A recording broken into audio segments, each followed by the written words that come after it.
Está no ar a Voz do Brasil. As notícias do governo federal que movimentaram o país no dia de hoje.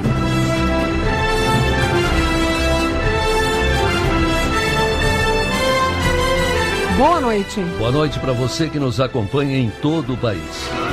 Terça-feira, 14 de março de 2017. E vamos ao destaque do dia. Começam a valer novas regras para quem viaja de avião. Mara Kenupi. A partir desta terça-feira, o passageiro tem prazo de 24 horas após a compra para desistir da passagem sem pagar multa. E a Advocacia Geral da União recorre da liminar que suspende a cobrança da bagagem despachada. A gente explica para você por que a medida pode ajudar a aquecer o mercado e reduzir o preço das passagens. E você também vai ouvir hoje na Voz do Brasil. Lei que define distribuição de gorjetas para os garçons foi sancionada pelo presidente Michel Temer. A gente também vai falar do saldo negativo na Seguridade Social, que além da Previdência inclui gastos com saúde e assistência à população mais pobre. E é aí que entra a reforma da Previdência. Ministro da Fazenda defende proposta no Congresso. Para que possamos continuar investindo em saúde e educação, nós precisamos estabilizar o crescimento da despesa com a Previdência, senão não será viável. Hoje, na apresentação da Voz do Brasil, Gabriela Mendes e Ayrton Medeiros. E para assistir a gente ao vivo na internet, basta acessar www.voz.gov.br.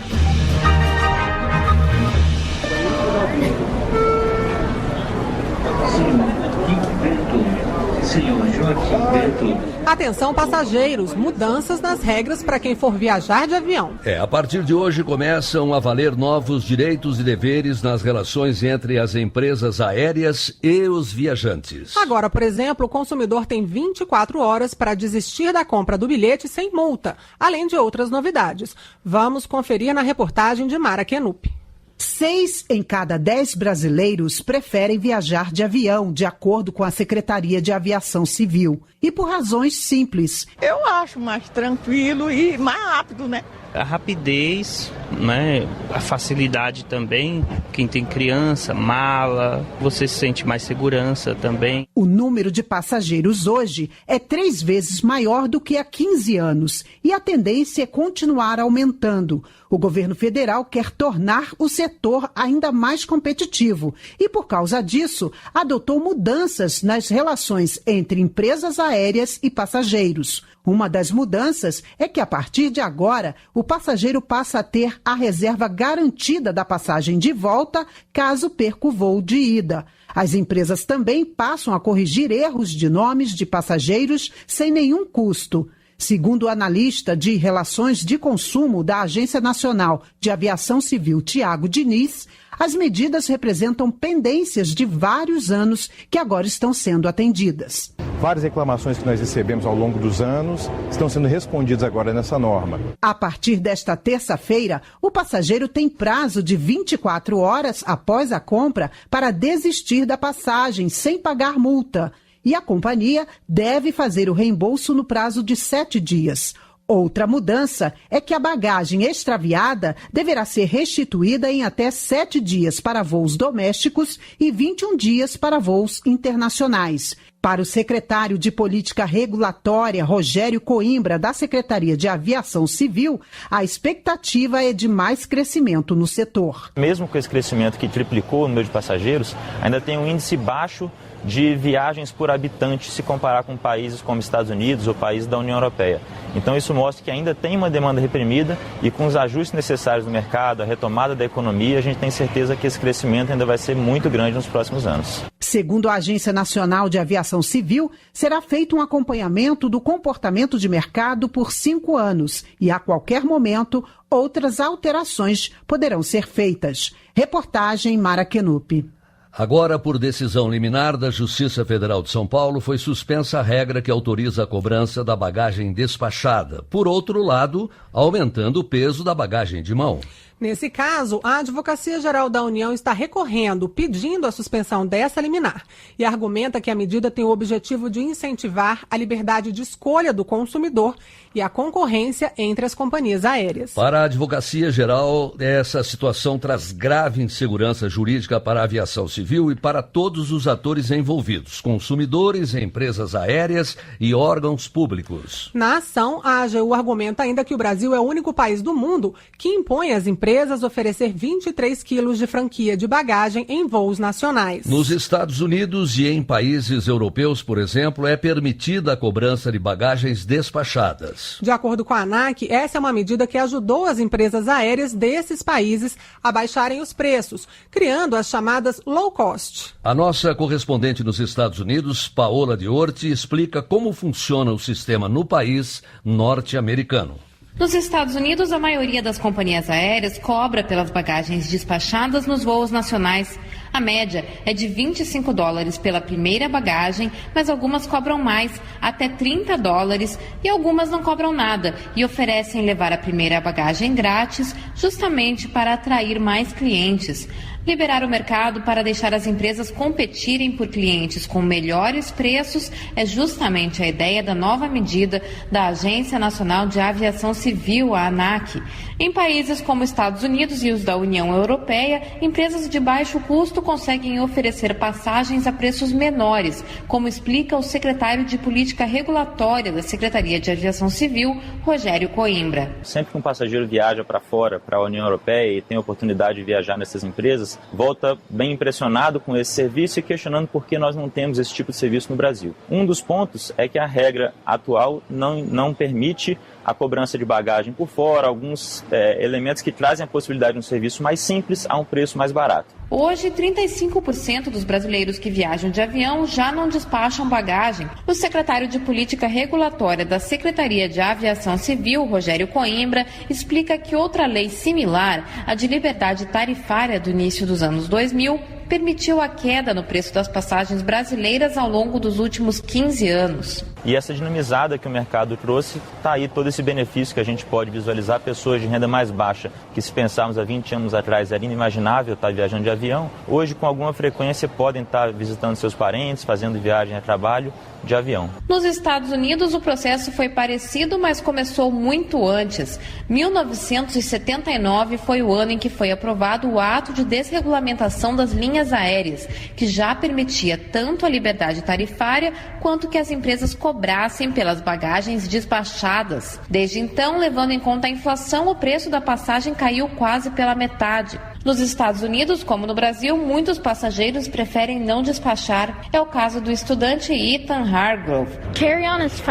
Ele diz que prefere carregar a bagagem de mão porque é mais rápido e também mantém suas coisas por perto.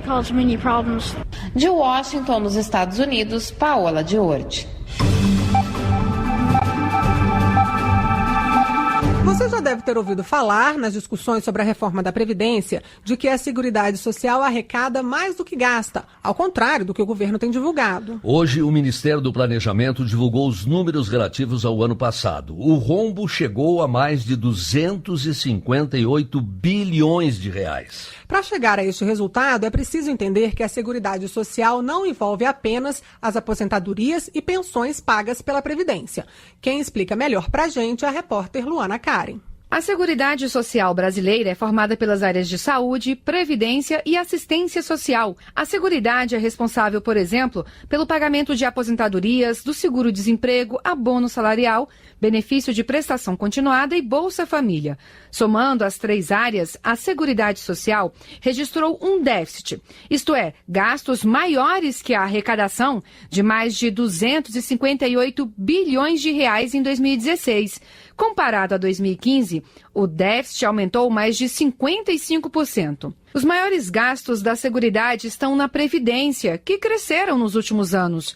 As despesas com benefícios subiram de 5,8% do PIB em 2002 para 8,1% do PIB no ano passado. Lembrando que o Produto Interno Bruto é a soma de todos os bens e serviços produzidos no país durante o ano. Jorge Soares, secretário de Orçamento Federal do Ministério do Planejamento, Desenvolvimento e Gestão, explica que o aumento das despesas da Seguridade Social se deve à diminuição na arrecadação nesta área, em função da queda da atividade econômica do país. O déficit ampliou porque você tinha desequilíbrio fiscal, que gerou uma recessão, que ampliou o déficit mais ainda. O assessor especial do Ministério do Planejamento, Arnaldo Lima, explicou que os argumentos apresentados por quem afirma que a Previdência dá lucro não incluem, por exemplo, os gastos nessa área com servidores inativos, além de incluir no cálculo a arrecadação com renúncias previdenciárias, concedidas a micro e pequenas empresas e entidades filantrópicas, por exemplo. A expectativa de Arnaldo Lima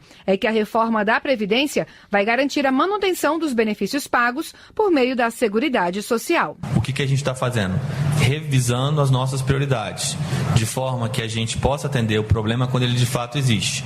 Ou seja, se uma mulher tem um problema de mercado de trabalho, a gente não espera 30 anos para compensá-la. A gente vai tentar alocar mais recursos na área onde ela precisa, como creche, por exemplo. A arrecadação da Seguridade Social é formada pelas contribuições dos empregadores, empregados assalariados, autônomos, trabalhadores rurais, a contribuição sobre lucro líquido, o PIS/PASEP e a COFINS. Reportagem Luana Karen. E é por isso que a reforma da Previdência é necessária para garantir os investimentos em saúde e educação no futuro. Essa foi uma das explicações usadas pelo ministro da Fazenda, Henrique Meirelles, que se reuniu com deputados do PSB para tirar dúvidas da reforma. O repórter Ney Pereira acompanhou esse encontro e traz mais detalhes ao vivo aqui no estúdio da Voz do Brasil. Boa noite, Ney. Boa noite, Ayrton, Gabriela e aos ouvintes da Voz do Brasil.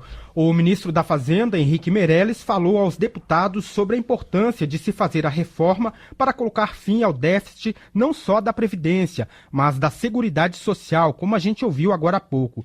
Ele usou como argumento uma das maiores despesas da Previdência, os benefícios pagos à população rural, que superaram a arrecadação em 105 bilhões de reais no ano passado.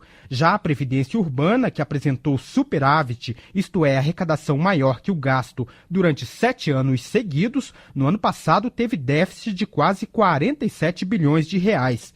De acordo com Meirelles, se os gastos com a Previdência não forem estabilizados, o governo não vai poder continuar investindo em áreas como saúde e educação. Para que possamos continuar investindo em saúde e educação, nós precisamos estabilizar o crescimento da despesa com a Previdência, senão não será viável.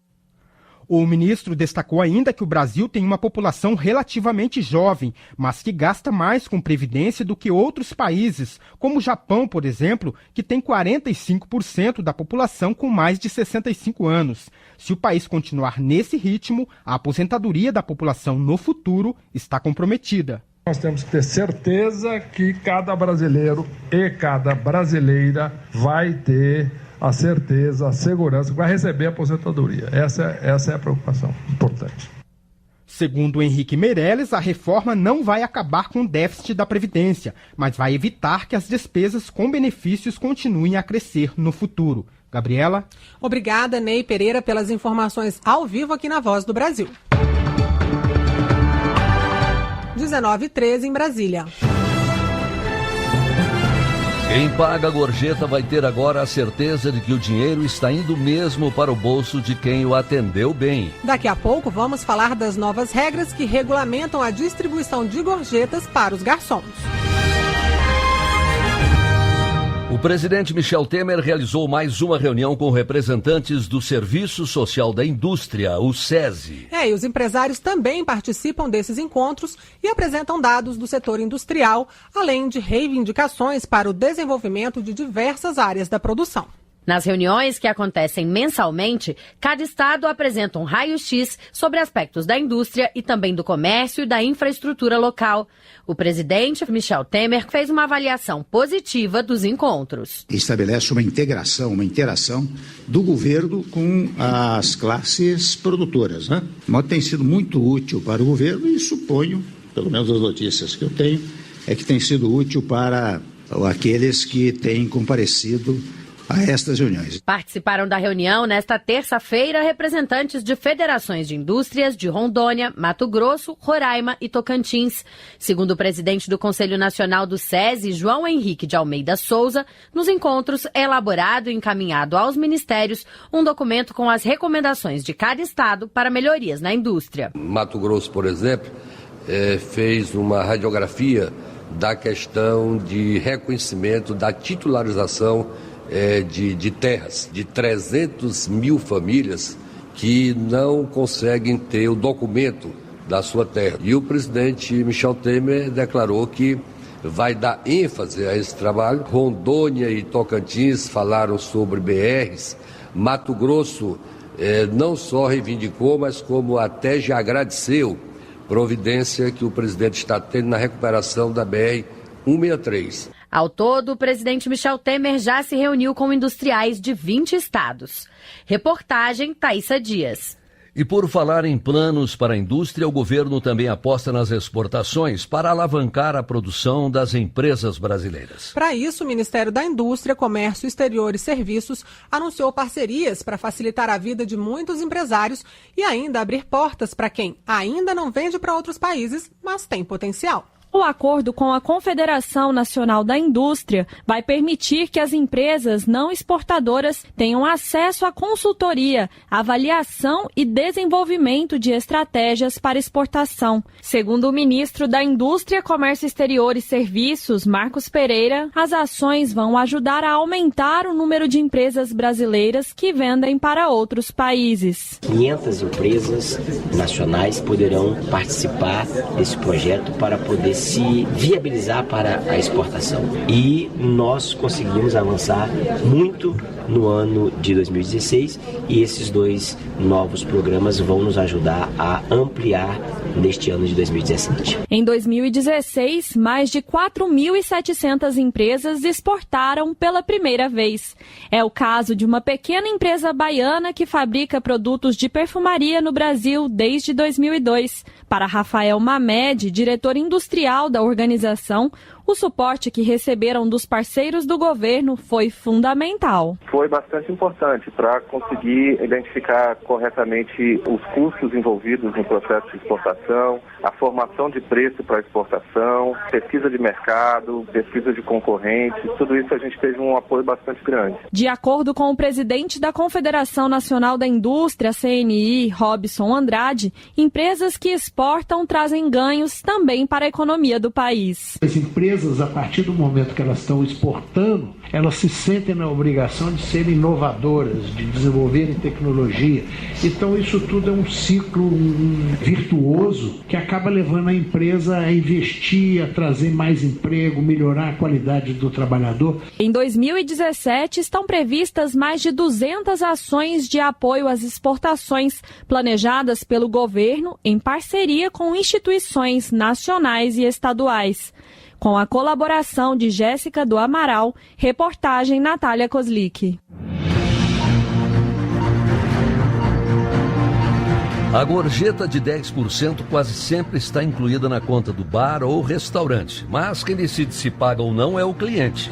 Para os garçons, a gorjeta é parte importante do salário, mas às vezes se torna fonte de dor de cabeça para os patrões, quando os trabalhadores reclamam na justiça o pagamento de valores não repassados. Uma lei aprovada no Congresso e sancionada pelo presidente Michel Temer cria regras para definir o que é gorjeta e como ela deve ser dividida. Na hora de pagar a conta num bar ou restaurante, por exemplo, os 10% dos serviços são opcionais, mas a maioria dos clientes diz que faz questão de deixar a chamada gorjeta para os garçons. É opcional, o garçom dá sempre essa opção, mas como eu sou sempre bem atendido aqui, eu opto por pagar os 10%. Quando eu sou bem atendida, eu faço mais do que questão de pagar. Eu acho importante para aumentar a qualidade do serviço. Uma lei sancionada essa semana cria regras mais claras que ajudam inclusive na hora de identificar e dividir esse valor. Os empregadores vão ter que anotar na carteira de trabalho e no contrato contra-cheque o que for recebido como gorjeta. E se depois de mais de um ano o empregador decidir deixar de cobrar esse valor extra, ele deverá ser incorporado ao salário dos trabalhadores. Para o presidente do Sindicato dos Hotéis, Bares e Restaurantes do Distrito Federal, Jael Antônio da Silva, essa era uma reivindicação antiga da categoria, que traz muitos benefícios para o setor. Se evitará os confrontos judiciais existentes e os possíveis passivos trabalhistas decorrente da não existência de regras estabelecidas como essa agora que acabou de sair. Para quem recebe as gorjetas, como o garçom Nelson Mendes de Moura, é um adicional que faz diferença no fim do mês. Dobra o nosso salário, tanto dos garçons como dos copeiros e dos cozinheiros. As novas regras vão contar ainda com fiscalização dos próprios empregados. As empresas que não cumprirem a lei vão pagar multa. As regras entram em vigor daqui a 2 meses. Reportagem, Jéssica do Amaral. 19h20 em Brasília. Agora vamos para o campo. Você já ouviu falar em comunidades que sustentam a agricultura? Pois é, eu vou explicar. São parcerias baseadas na agricultura solidária.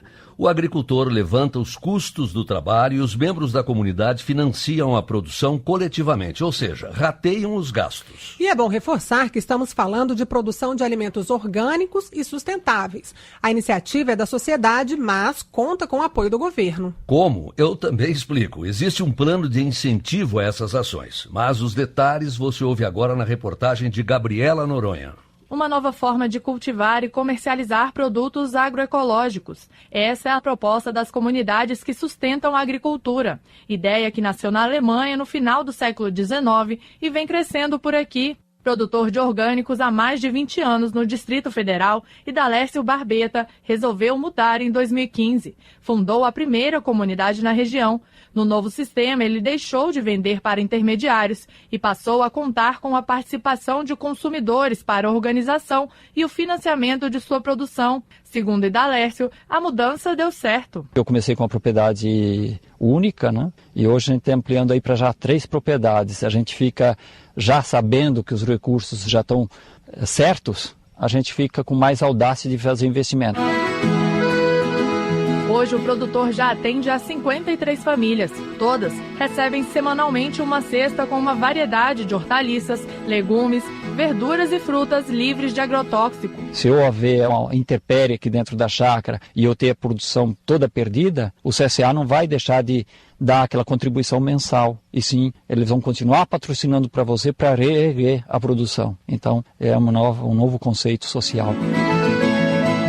Hoje, no Brasil, já existem 70 comunidades do tipo. Incentivar ações voltadas à agroecologia e à produção orgânica de alimentos, como a CSA, faz parte de uma política nacional do governo. A especialista em políticas públicas e gestão governamental, Suyá Cafuri da Rocha, explica que esse tipo de comunidade estimula o crescimento da agricultura familiar no país. É super importante, porque é uma outra relação de consumo, uma relação de valorização do agricultor familiar. No novo plano estão previstas quase 200 iniciativas, como a ampliação do acesso à água e a sementes e também a ampliação do acesso dos consumidores a alimentos saudáveis. Reportagem Gabriela Noronha.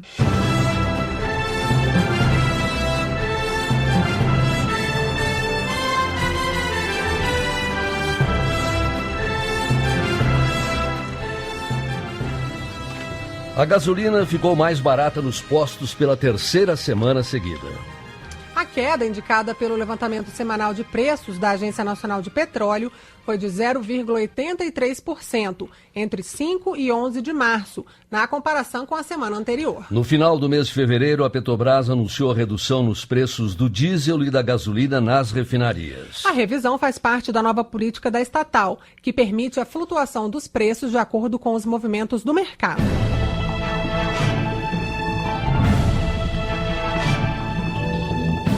Para garantir a continuidade de mais de 200 mil matrículas em cursos do Pronatec, o Programa Nacional de Acesso ao Ensino Técnico e Emprego, o Ministério da Educação liberou novos recursos hoje. São 41 milhões de reais que vão ser repassados à Rede Federal de Educação Profissional, Científica e Tecnológica e a instituições privadas que oferecem cursos pelo Pronatec.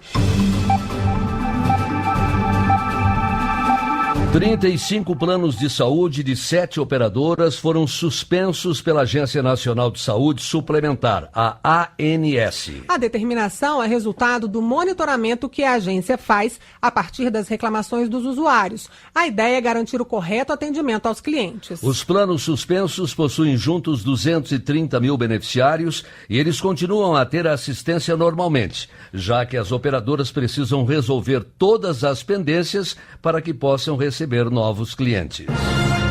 E essas foram as notícias do governo federal. Uma realização da Secretaria de Comunicação Social da Presidência da República. Com produção da Empresa Brasil de Comunicação. Fique agora com as notícias do Poder Judiciário e do Congresso Nacional. E tenha uma boa noite. Boa noite para você.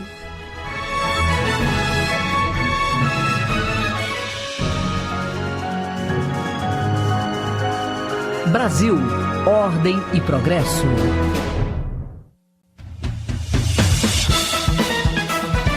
Você vai ouvir agora notícias do Poder Judiciário. Supremo Tribunal Federal torna o deputado Vander Loubet réu na Lava Jato. Procuradoria-Geral da República pede abertura de inquéritos para investigar políticos citados na delação da Odebrecht. Tribunal deve demitir assistente judiciária por nepotismo. Agora em Brasília, 7h25. Boa noite, eu sou Uliana Gomes. E eu sou o Arthur Filho. A segunda turma do Supremo Tribunal Federal aceitou denúncia da Procuradoria-Geral da República e tornou o deputado federal Vander Loubet réu na Lava Jato. O deputado, o cunhado dele e um empresário são acusados de receber propinas em troca de silêncio sobre esquemas de corrupção. Lucas Scherer. Ao todo, teriam sido pagos ao parlamentar, com o auxílio dos outros 2 envolvidos, mais de R$1 milhão em propinas entre os anos de 2012 e 2014. Vander Loubet é apontado pela Procuradoria como um dos políticos com influência dentro da BR Distribuidora, ao lado de Fernando Collor, à época dos fatos narrados na denúncia. As defesas alegaram haver falta de indícios suficientes para incriminar os 3, mas por unanimidade, a segunda turma do Supremo Tribunal Federal aceitou a denúncia e os 3 serão julgados em ação penal pelos crimes de corrupção passiva e lavagem de dinheiro. O deputado Vander Loubet e o cunhado ainda responderão pelo crime de organização criminosa. Procuradoria-Geral da República pede abertura de 83 inquéritos ao Supremo Tribunal Federal para investigar políticos citados na delação da Odebrecht. As declarações estão diretamente vinculadas à Operação Lava Jato. Ana Gouveia. No total, a Procuradoria fez 320 pedidos ao Supremo Tribunal Federal. 83 pedidos de abertura de inquérito, 211 de envio de trechos das delações para outras instâncias da Justiça, 7 pedidos de arquivamento e 19 de outras providências. Os pedidos surgiram após depoimentos da colaboração premiada firmada com 77 executivos e ex-executivos das empresas Odebrecht e Braskem.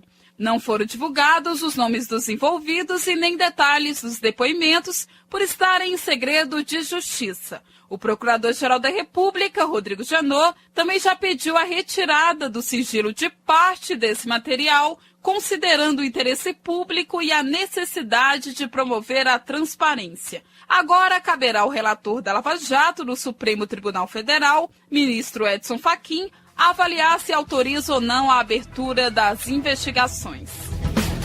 Tribunal de Justiça do Amazonas terá que demitir assistente judiciária por nepotismo. A mulher não havia prestado concurso público. A decisão é do Conselho Nacional de Justiça, Michele Chiapa. A servidora foi contratada temporariamente em 2008 como assistente judiciária. Depois foi verificado que ela é filha de policial militar nomeado anos antes como ajudante de ordem da presidência do tribunal. O Conselho Nacional de Justiça entendeu que a situação envolve relação de parentesco de primeiro grau. Ainda durante o julgamento, a presidente do CNJ e do Supremo Tribunal Federal, ministra Carmen Lúcia, reforçou que no Brasil é proibido o nepotismo na administração pública. O nepotismo no Brasil está proibido desde a Constituição, pelo menos de 34, e hoje, expressamente, pelo artigo 37 da Constituição, pelo princípio da impessoalidade. Assim, o Conselho Nacional de Justiça decidiu que o Tribunal de Justiça amazonense faça a rescisão do vínculo de trabalho trabalho da servidora.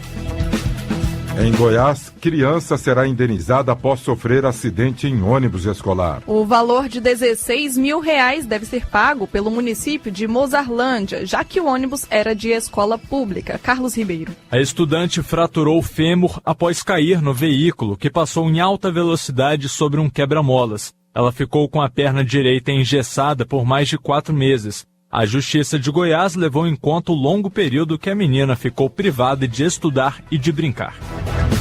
INSS deve conceder pensão por morte à companheira de segurada que morreu. A Justiça Federal no Rio de Janeiro considerou que a mulher preenche os requisitos para ter o benefício, pois demonstrou a existência de união estável homoafetiva. Conforme a decisão, o reconhecimento da união estável homoafetiva deve ser feito segundo as mesmas regras e com idênticas consequências da união estável entre pessoas de sexo diferentes. Você acompanha outras notícias do Poder Judiciário em 104,7 FM para o Distrito Federal e em torno, e também pela internet. Acesse www.radiojustiça.jus.br e siga pelo Twitter. twitter.com/radiojustiça. A você, uma boa noite. Boa noite. Notícias do Poder Judiciário, uma produção da Rádio Justiça, Supremo Tribunal Federal.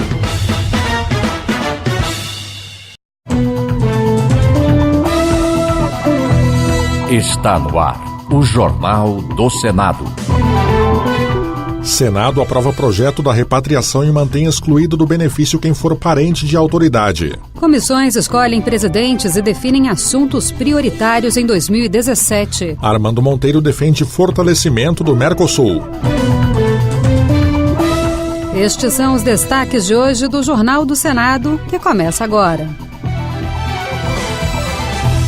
Boa noite. Boa noite. O plenário do Senado aprovou hoje a segunda etapa da repatriação, excluindo os parentes de agentes públicos da possibilidade de regularização dos bens mantidos no exterior. O relator afirmou que o governo estima arrecadar mais 50 bilhões de reais que serão divididos com estados e municípios. Repórter Érica Christian. A segunda etapa da repatriação vai durar 120 dias a partir da sanção do projeto aprovado pelo plenário do Senado.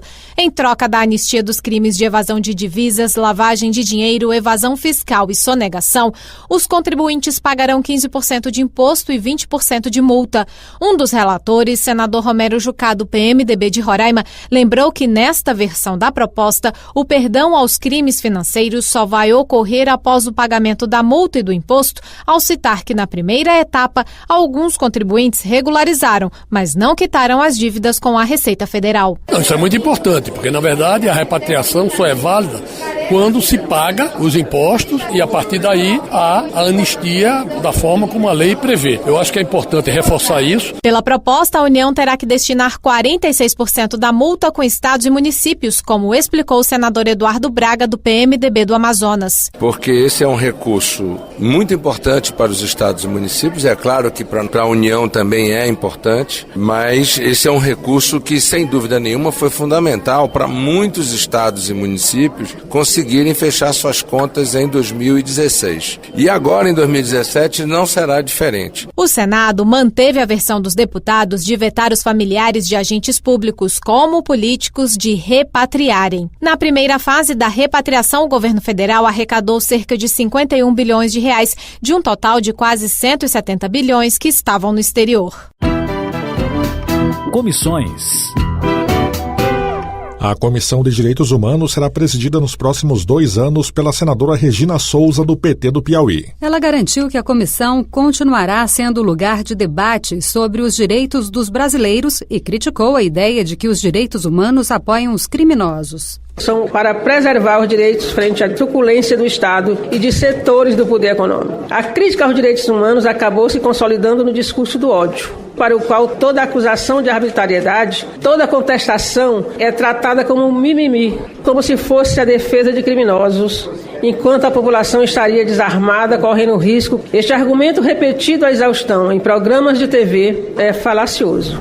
E a senadora Lúcia Vânia, do PSB de Goiás, eleita presidente da Comissão de Educação, disse que o maior desafio será o de acompanhar as mudanças estruturais no setor e de fiscalizar o orçamento no primeiro ano do teto de gastos para garantir que o ensino não perca recursos. É nosso pensamento trazer o projeto orçamentário da educação para debatê-lo profundamente aqui nessa casa, para que a gente possa realmente mostrar para a sociedade brasileira que o orçamento da educação foi preservado por essa comissão. E esse vai ser o nosso grande desafio.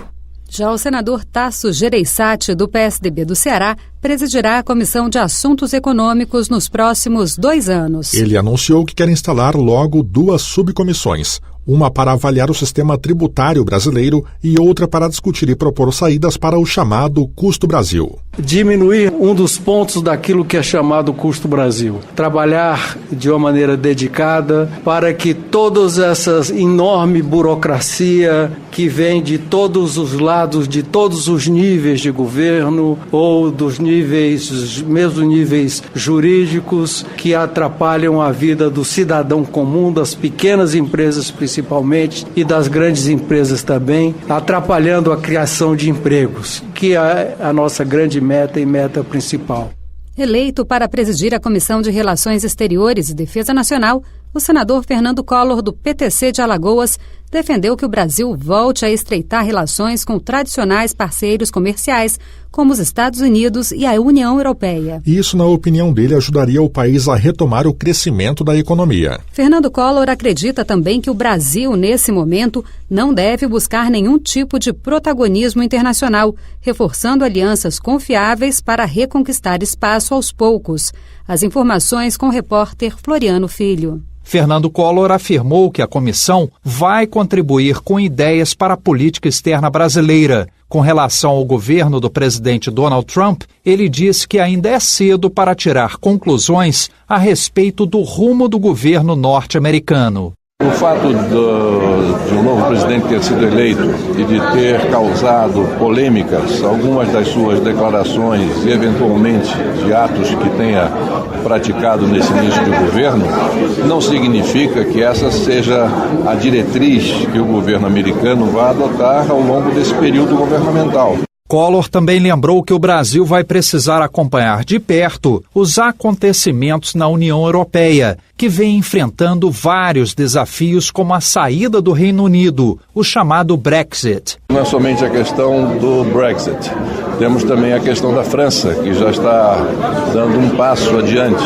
Temos a Itália, que também já está dando sinais de que deseja sair da União Europeia.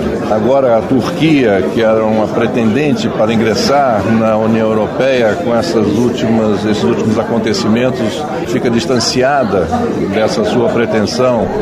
Já o senador Armando Monteiro, do PTB de Pernambuco, defendeu o fortalecimento do Mercosul para inseri-lo na rede de acordos internacionais de comércio e investimento. Somente em 2015, os países do bloco exportaram 227 bilhões de dólares, disse o senador, ao informar que há um primeiro plano de negociação com a União Europeia e com a Aliança do Pacífico, além de novas frentes com o Japão, o Canadá e os países da Europa não integrados à Comunidade Europeia. Na opinião de Armando Monteiro, com o novo posicionamento protecionista dos Estados Unidos e a iminente saída do Reino Unido da União Europeia, cresceu o interesse pelo Mercosul por parte do bloco europeu. Ele acrescentou também que Brasil e Argentina devem concluir acordo de cooperação e facilitação de investimentos entre os países membros do Mercosul ainda neste ano. Assim, poderemos ter um ambiente mais favorável para a internacionalização das nossas empresas por meio de um conjunto de medidas que reduz o risco do investidor, evitando situações que possam conduzir a uma controvérsia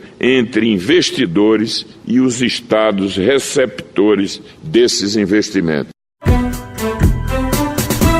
O O Supremo Tribunal Federal decidiu que os livros eletrônicos, conhecidos por e-books, devem ter o mesmo tratamento tributário dos tradicionais, o que, na prática, significa que devem ser isentos de impostos. A decisão foi comemorada pelo senador Assir Gurgax, do PDT de Rondônia, que é autor de um projeto já aprovado pelo Senado e que aguarda votação na Câmara dos Deputados, que estende a isenção ao e-reader, equipamento usado para a leitura dos livros eletrônicos. Essa é uma matéria que foi amplamente debatida, discutida aqui no Senado. Fizemos várias audiências públicas no sentido de tornar os e-books ou os livros digitais isentos de impostos, para que as escolas possam comprar esse equipamento para os alunos. E eu acredito que a partir de agora nós vamos ter as nossas crianças, os nossos jovens com mais acesso aos livros digitais.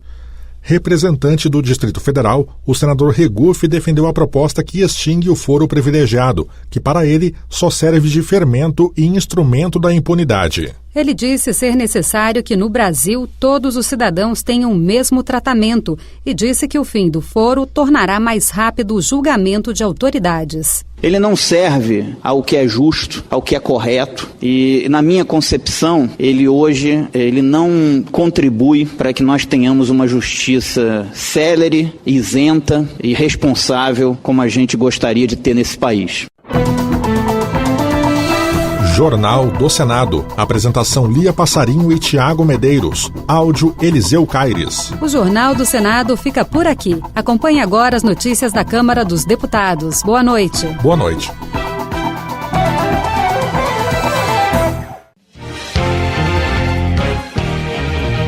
Jornal Câmara dos Deputados. Reforma da Previdência recebe cerca de 80 sugestões de mudanças. Deputados apontam ações que reforçam o desenvolvimento regional. Ampliação do calendário de vacinação do país repercute na Câmara. Boa noite. Deputadas ressaltam conquistas e desafios em torno da ampliação do calendário de vacinação do país. As mudanças ocorrem devido a novas evidências científicas e ao aumento da disponibilidade de vacinas. Neste ano, o Brasil tem reservado cerca de 4 bilhões de reais para investimento em vacina, com mais de 300 milhões de doses sendo oferecidas, como conta a reportagem da Rádio Câmara. Acompanhe. No início deste mês, o Ministério da Saúde anunciou o aumento do público-alvo de 6 vacinas, HPV, meningocócica C e hepatite A, além da tríplice e tetraviral contra sarampo, cachumba, rubéola e varicela e da DTPA adulto contra difteria, tétano e coqueluche. No caso da hepatite A, por exemplo, mantém-se a orientação de vacinar a criança até os 2 anos de idade, mas amplia-se a oportunidade para aquelas que têm até 5 anos. A DTPA adulto passa a ser recomendada para a mulher no 20º mês de gestação e aquelas que perderem essa oportunidade também poderão ser vacinadas no pós-parto.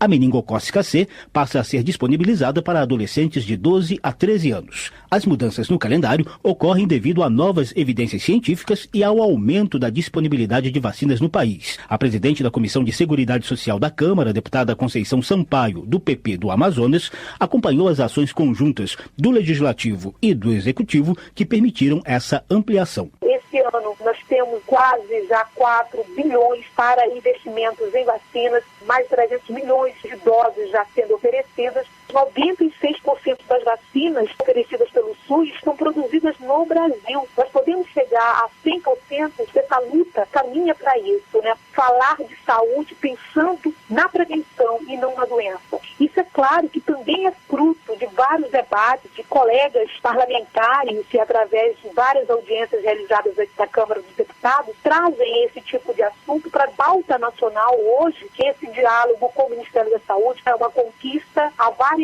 mãos. Agora, quem mais acaba ganhando é a população. Além das audiências públicas citadas pela deputada, cerca de 50 projetos de lei tramitam na Câmara sobre a oferta de vacinas tanto no SUS quanto nos planos de saúde. Há, por exemplo, propostas de incentivo à pesquisa e de ampliação do público-alvo. Várias frentes parlamentares ligadas à saúde também priorizam o tema, como é o caso do Grupo de Enfrentamento às Doenças Sexualmente Transmitíveis, HIV e AIDS. A coordenadora da frente, deputada Érica Cocai, do PT do Distrito Federal, elogia a inclusão de meninos no público-alvo da vacina HPV, além das meninas de 9 a 14 anos.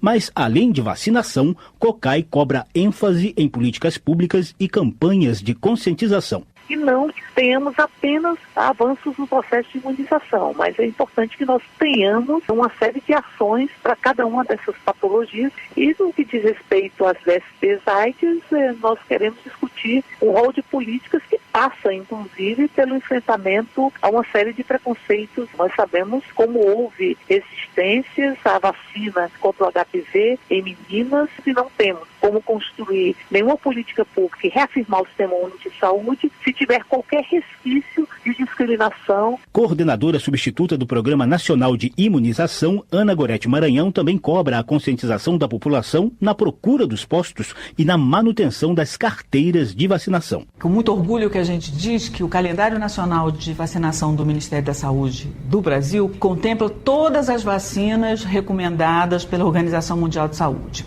Hoje nós temos um calendário que tem 19 vacinas destinadas a toda a população brasileira. As vacinas estão disponíveis em 36 mil salas de vacinação do país. O calendário ampliado de vacinação de 2017 está disponível no portal do Ministério da Saúde na internet. Da Rádio Câmara de Brasília, José Carlos Oliveira.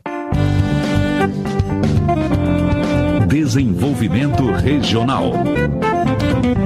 Segundo Betinho Gomes, do PSDB, desde o ano passado, o governo federal investiu cerca de 100 milhões de reais em infraestrutura e habitação em Cabo de Santo Agostinho, Pernambuco. Ao agradecer a atenção do Executivo Federal, o deputado ressalta que os investimentos levam desenvolvimento não só para o Estado, mas para todo o Nordeste. Betinho Gomes destaca que só no programa Minha Casa Minha Vida, o governo é responsável pela construção de 2.000 unidades habitacionais na região do Porto de Suape. Segundo a administração federal, outros 54 municípios também serão beneficiados com o programa. Foi realizada audiência pública na Assembleia Legislativa do Rio Grande do Sul para tratar da situação do Polo Naval de Rio Grande. No plenário da Câmara, Henrique Fontana, do PT, informa que foi protocolado um pedido de audiência emergencial com o presidente Michel Temer para cobrar a retomada das obras da plataforma P-71. De acordo com Henrique Fontana, a plataforma já está com a metade de seus trabalhos concluídos e que, depois de pronta, vai gerar mais de 3.000 empregos dentro do polo naval. A transposição do Rio São Francisco já era pensada pelos governantes desde o Império. Segundo Rômulo Gouveia, do PSD, essa espera acabou para os paraibanos. Ao longo desse tempo, de acordo com o parlamentar, vários governos discutiram a questão da seca que afeta o Nordeste, mas o deputado ressalta que a ideia nunca havia saído do papel. Rômulo Gouveia diz que somente no governo Lula a proposta da transposição começou a ser executada para finalmente levar água aos nordestinos. O parlamentar faz um apelo para que o eixo norte também seja concluído. O trecho atenderá ao sertão do Ceará e do Rio Grande do Norte. A Companhia de Desenvolvimento dos Vales do São Francisco e do Parnaíba, Codevasf, entregou 11 tratores em comunidades rurais do Médio São Francisco baiano. Segundo Caetano, do PT, foram beneficiados os municípios de Irecê, Oliveira dos Brejinhos, Paratinga, Santa Maria da Vitória, São Desidério, São Félix do Coribe, Serra Dourada, Tabocas do Brejo Velho e Xique-Xique. O investimento da companhia foi de quase R$1.200.000. Caetano destaca que cerca de 2.300 famílias serão beneficiadas com a ação. Parlamentares podem votar em plenário a urgência do projeto que regulamenta os incentivos fiscais concedidos pelas administrações estaduais. Daniel Almeida, do PCdoB baiano, avalia que os incentivos atraem investimentos a regiões pouco desenvolvidas do país. O deputado argumenta que a chegada da Ford na Bahia, do Porto de Suape, em Pernambuco, e da Zona Franca de Manaus, no Amazonas, só foram possíveis graças a incentivos fiscais.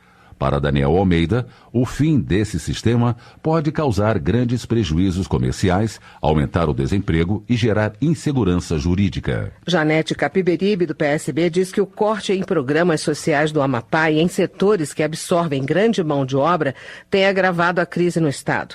Ela cita entre as medidas a redução do programa Renda para Viver Melhor e a demissão de vigilantes pelo governo estadual. A deputada ressalta a importância do Renda para Viver Melhor para a economia amapaense e apela para a reinclusão das mães que tiveram os benefícios cortados. Janete Capiberibe alerta que a demissão de vigilantes está levando insegurança às escolas em Macapá, Santana e Laranjal do Jari. Paulo Magalhães, do PSD, comunica que a Justiça concedeu liminar que obriga a saída de índios de prédios públicos e de residências em Itaju do Colônia, na Bahia. Segundo o deputado, vários indígenas invadiram casas, comércios e propriedades públicas sem justa causa, levando medo à população. Paulo Magalhães ressalta que bandidos se aproveitam dos conflitos entre os índios e moradores para praticar crimes no município. Ele considera a decisão da Justiça correta e acredita que os moradores não podem ser reféns desses grupos. João Daniel, do PT de Sergipe, considerou lamentáveis as declarações do ministro da Justiça, Osmar Serralho, que disse que terra não enche barriga e que importante é dar boas condições de vida aos indígenas. Para o deputado, a declaração aumenta a violência no campo ao tratar a terra como negócio e não como direito histórico dos índios. Segurança Pública. A polícia do Rio de Janeiro apreendeu ontem cerca de 40 milhões de bolívares, que é a moeda venezuelana, na favela do Caju. Segundo o delegado Edson Moreira, do PR de Minas Gerais, o dinheiro seria utilizado para a compra de fuzis AK-47. O parlamentar volta a mostrar preocupação com o aumento da violência em todo o país. Para o delegado Edson Moreira, é imprescindível mudar a legislação penal brasileira para acabar com a impunidade de criminosos. O Brasil ocupa a 4ª posição no ranking de maiores exportadores de armas leves do mundo, segundo o relatório apoiado pela ONU. Luiz Couto, do PT da Paraíba, acredita que o dado é um forte argumento para apoiar a política do desarmamento no país. Para Luiz Couto, a exportação brasileira pode estar contribuindo para a manutenção de guerras, armando grupos violentos, milícias e até terroristas. O deputado também lembra que o Brasil possui índices de mortes por armas de fogo maiores que países em conflito. 271 presos condenados foram transferidos nesta madrugada para a Casa de Custódia de Resende, no Rio de Janeiro. Luiz Sérgio, do PT, critica a mudança argumentando que a penitenciária foi construída para abrigar apenas presos ainda não julgados. Luiz Sérgio ressalta que a Casa de Custódia de Resende não é preparada para abrigar esse tipo de detento. Segundo o deputado, a transferência está gerando intranquilidade tanto aos agentes públicos da cidade quanto à população de Resende. Meio Ambiente. Mauro Pereira, do PMDB do Rio Grande do Sul, lamenta a situação porque passa a população de São Francisco de Paula. A cidade foi atingida por um tornado no último domingo, que deixou um morto e mais de 1.000 desabrigados. Segundo o parlamentar, a cidade, apesar de turística, carece de recursos. Mauro Pereira elogia o trabalho feito pelo voluntariado, a Defesa Civil, a Prefeitura e também pelos veículos de comunicação para auxiliar os afetados. Previdência. A Comissão Especial da Reforma da Previdência já recebeu cerca de 80 emendas que buscam mudar o texto da reforma e até suprimir artigos. Esse número ainda pode mudar, já que o prazo de emendamento termina hoje após a sessão do plenário da Câmara, que ainda está em andamento. Acompanhe mais detalhes sobre as propostas de mudanças ao texto na reportagem a seguir. A maior parte das propostas está relacionada a pontos específicos, como benefícios assistenciais, professores, trabalhadores rurais, policiais, servidores públicos e mulheres. As regras para os trabalhadores em geral são geralmente tratadas em emendas amplas, que buscam mexer em pontos como idade mínima, regras de transição, cálculo de benefícios e pensão por morte. Para fazer emendas à reforma, cada deputado tem que reunir 171 assinaturas. Se uma emenda não passar na comissão, ela ainda pode ser analisada na votação do plenário. Portanto, muitos deputados fazem emendas amplas com várias mudanças ao mesmo tempo, mas também buscam apresentar emendas com pontos específicos para terem mais espaço de negociação. Quase todas as emendas pretendem minimizar ou retirar do texto regras novas propostas pelo governo.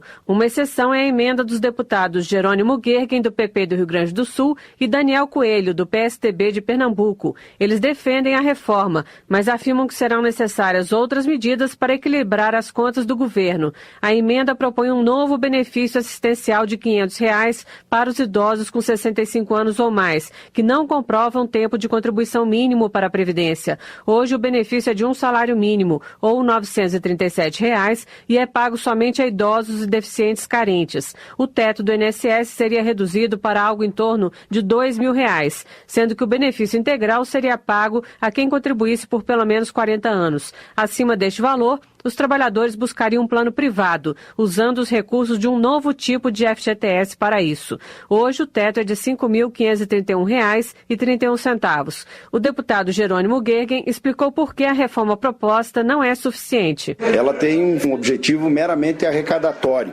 para tentar ficar cobrindo o rombo que lá na frente vai continuar existindo. Ele não resolve o problema do rombo da Previdência. Então, montar essa estrutura, separando a Previdência, é fundamental. E nós queremos, sim, dar apoio a um projeto que resolva como um todo e garanta ao cidadão que contribui a sua aposentadoria. O líder do PT, deputado Carlos Zaratini, de São Paulo, que apresentou 15 emendas à reforma, explicou em plenário que o seu partido não concorda com o aumento do tempo de contribuição mínimo de 15 para 25 anos. Segundo ele, já é difícil comprovar os 15 anos hoje. A maioria esmagadora dos trabalhadores brasileiros não chegam a ter 25 anos de contribuição. Não é porque não trabalham, é porque no Brasil mais da metade dos trabalhadores trabalham sem registro em carteira, sem formalização e, portanto, sem contribuição à Previdência Social. Uma emenda apresentada pelo deputado Lincoln Portela, do PRB de Minas Gerais, busca retirar juízes e membros do Ministério Público das novas regras. Segundo ele, esses servidores estão sendo alvo de um processo de demonização e devem ter seu trabalho preservado. A deputada Cristiane Brasil, do PTB do Rio de Janeiro, propôs que o trabalhador possa usar o seu tempo desempregado para a Previdência, desde que reverta parte de seu FGTS para o pagamento das contribuições até o máximo de 60 meses. Já o deputado Arnaldo Faria de Sá, do PTB de São Paulo, incluiu em uma emenda a realização de uma auditoria na dívida das empresas com a Seguridade Social, estimada em R$ 450 bilhões. Da Rádio Câmara de Brasília, Silvia Minhato. Segundo informa Padre João do PT de Minas Gerais, os dias 15 e 31 de março deverão ser marcados como dias de luta de todas as categorias de trabalhadores que protestam contra as mudanças propostas pelo governo federal na reforma da Previdência. Padre João considera que a paralisação demonstra a luta pelos direitos trabalhistas e contra o que chamou de desmonte da Previdência. O parlamentar convoca todos os trabalhadores a se manifestarem nesses dias. Daniel Coelho, do PSDB de Pernambuco, informa que dedicou a última semana a coletar assinaturas de apoio a uma proposta elaborada pela Universidade de São Paulo e pela FIP e apoiada por movimentos sociais voltada aos novos contribuintes da Previdência. O projeto cria um sistema de capitalização como opção à proposta do governo e aos argumentos do PT, que nega a necessidade de reforma. Bom Gás, do PT do Rio Grande do Sul, avalia que a reforma da Previdência vai causar um colapso financeiro nos municípios de todo o país. O parlamentar explica que em quase 70% dos municípios gaúchos, a Previdência é mais importante do que os recursos do Fundo de Participação dos Municípios, o FPM. Ainda de acordo com Bom Gás, apesar dos recursos da Previdência não irem direto para as prefeituras, eles fazem parte da renda familiar e movimentam a economia local. Presidência. Nesta terça-feira, o presidente da Câmara, Rodrigo Maia, defendeu que a idade mínima de aposentadoria para homens e mulheres seja a mesma. Em reunião de líderes da base aliada, Maia destacou que as mulheres lutam por um equilíbrio na relação de gênero em todos os temas da sociedade e é natural que se caminhe para o equilíbrio na aposentadoria. Rodrigo Maia reafirmou que pretende colocar em votação a proposta da reforma da Previdência em abril e voltou a defender a aprovação do texto da forma como foi encaminhado pelo governo. Ele citou as mudanças no benefício de prestação continuada, o BPC. É importante que você separe o regime de previdência do regime de assistência, porque quando você mistura assistência com previdência como é hoje, o que acontece? Para que a pessoa vai pagar se ele resolve o dele na assistência, sem contribuir? E para separar, você precisa, é claro, fazer a desvinculação do PPC. É claro que gera ruído, mas quem vai fazer a regulamentação do novo BPC é o próprio Congresso Nacional. Então nós teremos condições de criar um sistema de proteção à pessoa que mais precisa, de assistência em outros moldes. O presidente destacou que um dos pontos mais importantes da reforma é a garantia do pagamento de um salário mínimo como piso e que essa medida garante aposentadoria para mais de 60% dos brasileiros.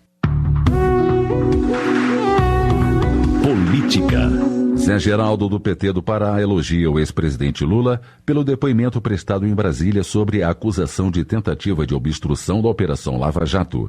O deputado avalia que o petista foi bem sucedido nas explicações e demonstrou, segundo ele, ser honesto. De acordo com Zé Geraldo, Lula vem sofrendo perseguição política e ataques injustos. Para o congressista, a população trabalhadora do país torce pela volta de Lula à presidência da República. Arnaldo Jordi, do Pará, divulga a posição do PPS contra qualquer acordo que devolva à pauta do plenário projeto que prevê anistia a crimes de Caixa 2. Na avaliação do deputado, negociações nesse sentido vão contra o objetivo da Operação Lava Jato. Ainda segundo Arnaldo Jordi, é inadmissível que lideranças políticas tentem mudar as regras para proteger pessoas que praticaram Caixa 2, atitude que vai contra a opinião pública e já condenável pela legislação eleitoral. Rocha, do PSDB do Acre, ressalta também ser contra a prática de Caixa 2 e reafirma o seu compromisso de não pactuar com qualquer tipo de crime. O parlamentar também elogia o posicionamento do presidente Michel Temer, que anunciou veto a qualquer proposição que tenha como objetivo anistiar o crime de Caixa 2. Hildo Rocha, do PMDB, elogia a decisão da Justiça do Maranhão por absolver a ex-governadora Rosiana Sarney da acusação por fraude em contratos na saúde em 2009. Segundo o deputado explicou, Rosiana Sarney estava afastada por problemas de saúde na época em que foi acusada. Além disso, no entendimento de Hildo Rocha, o promotor que acusou Rosiana Sarney tenta criar fatos negativos contra a ex-governadora para beneficiar o atual governador do Maranhão. Últimas notícias. O plenário da Câmara aprovou agora há pouco o regime de urgência para o projeto que previa um regime de recuperação fiscal para aqueles estados em situação fiscal grave, como Rio Grande do Sul, Minas Gerais e Rio de Janeiro, que já declararam calamidade. A nova tramitação permite que o texto seja votado nesta semana. Termina aqui o Jornal Câmara dos Deputados. Boa noite. Boa noite para você e até amanhã. Voz do Brasil. De segunda a sexta, às 19 horas. Boa noite.